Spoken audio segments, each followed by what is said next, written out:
Hello, this is KT0 bringing you an i3 commentary on Fire Island.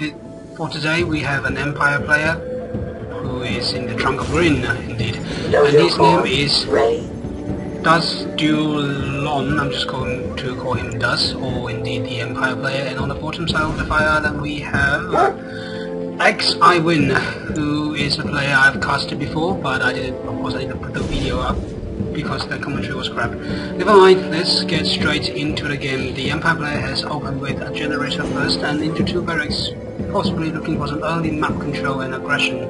And the Allied player also has opened with a barrack first and has produced a dock and an engineer, looking for a bit of economical upper hand of his opponent, and has sent out a dock all the way to his opponent's base looking for scouting information.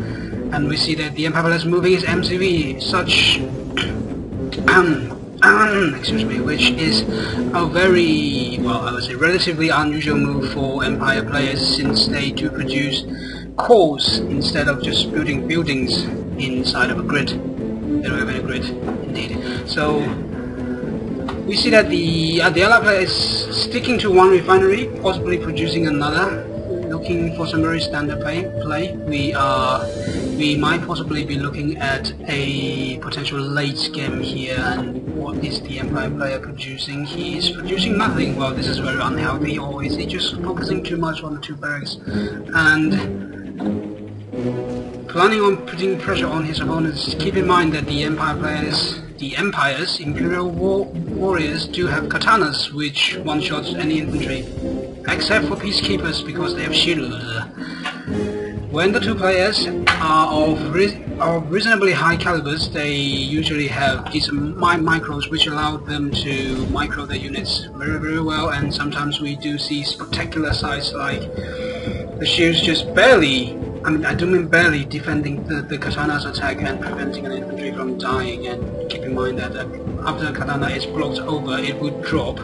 So yeah, we might well be looking more of a martial arts tournament rather than an RTS game here. So we see that the Empire player is moving to Omega Bay, looking to transition into Mac play, and indeed he is transitioning into Mac play since he has sold both of his barracks or dojo in the case of Empire player.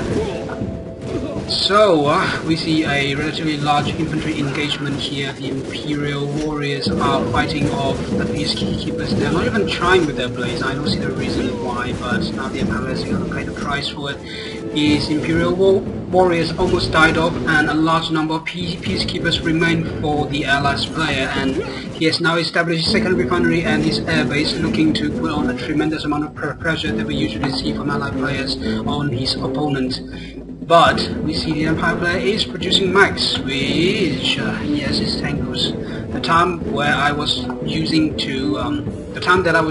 to talk nonsense is not enough for an Empire player to both take up to tier 2 and produce units at the same time. So we are going to see that the Empire player, while keep producing tangoos, is moving one tango to the center of the map, possibly. Oh, is our musket rated up? Is the Allied player paying attention? He could have grabbed this free tango here, but of course he was not paying attention.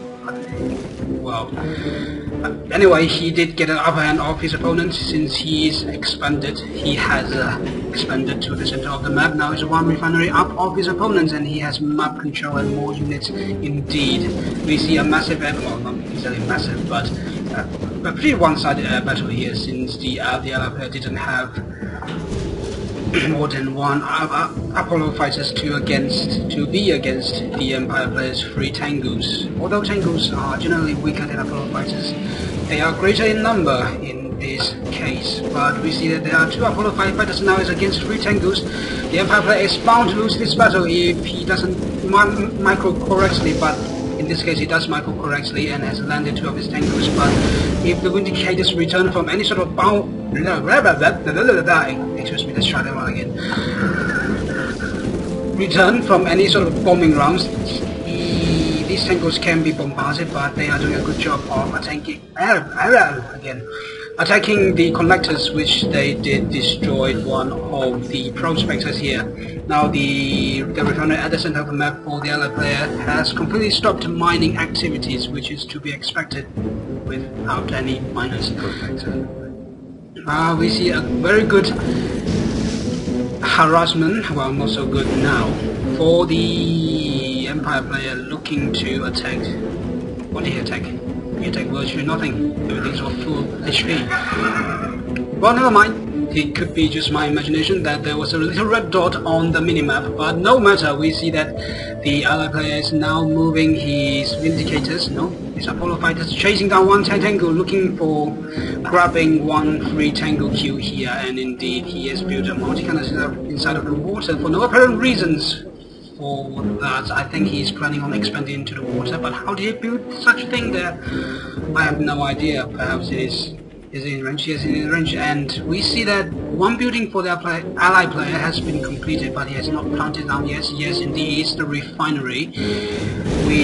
I'm thinking that his APM is not enough to keep both on his micros and his macros at the same time in this at this particular point of the game. I'm just gonna start talking now because you're not putting this online. Why? Blah blah blah. I am going to put this online, especially, okay, it might be a bit late introduction here, but I do have a friend with me whose name is... Start talking, you bastard! Whose name is... This is Geshaurian. Yes, whose game I've casted before. In fact, it was the first game that I've casted ever. The crap job of it. Yeah, I cracked a number of jokes, but that game was reasonably short. It was only about 8 minutes, and very excited indeed. Give us some tech talk about this particular game, Geshaurian. It looks like the Allied player has empowered himself, which is to be expected since the Allies have slightly slower expansion than the Empire or the Soviets. Soviet. Where's the Soviet? Oh, okay. In general. Yeah, in general, okay. Yeah. But he has a fourth refinery coming up, which means that his economy is moving a lot faster than the Empire's. If he can hold on for maybe another 5 minutes or so, he'll have a huge advantage over the Empire player. In terms of the army counts, yes, we do understand that. Yes. Translating economical advantage into army advantage is what every RTS player should do, not only iFree players out there. Keep in mind, you have to have money to win RTS games. Okay, we see that the Empire player has expanded to the center of the map as well. I don't see the reason for him to move his MCV to the center of the map, but perhaps he's looking to establish some defensive structure there, looking for very firm map control, since his opponent does have the air superiority with a large count of Apollo fighters, and since Apollo fighters are generally more effective than Tengus, so unless the Empire player can get a very large number of anti-air defense, he's going to have big trouble pressing back his opponents in terms of the air. What secret protocols have you used? Okay, talking about secret protocols, keep in mind that we see that the top secret protocols for the Empire player are honorable discharge and advanced rocket pool upgrades, which is to be expected since...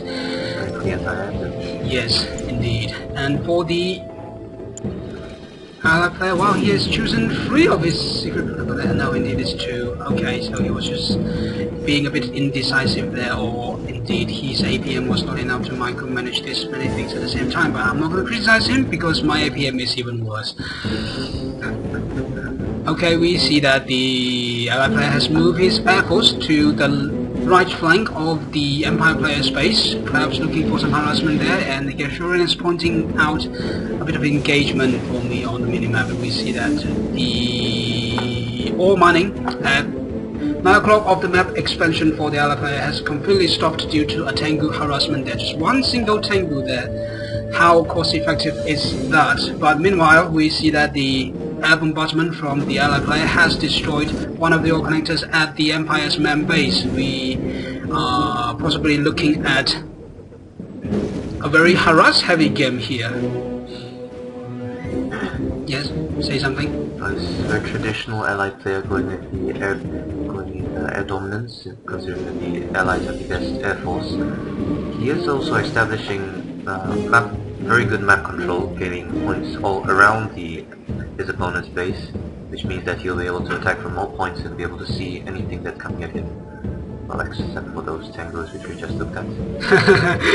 Indeed. The Empire player has moved the tangoos to the 4 o'clock of the map, and perhaps looking for a more convenient entrance angle for harassment into his opponent's main base. But I don't see much undefended main base here. Yes, he is indeed going to be attacking one of the ore collectors at the main base, but not for much longer, since the tango count at the Allied player's main base is only 2, and we see 2 Apollo fighters and 2 Vindicators, so the tangos basically have nowhere to go, and the Empire player has GG out of this game. A very good game indeed. Stop recording.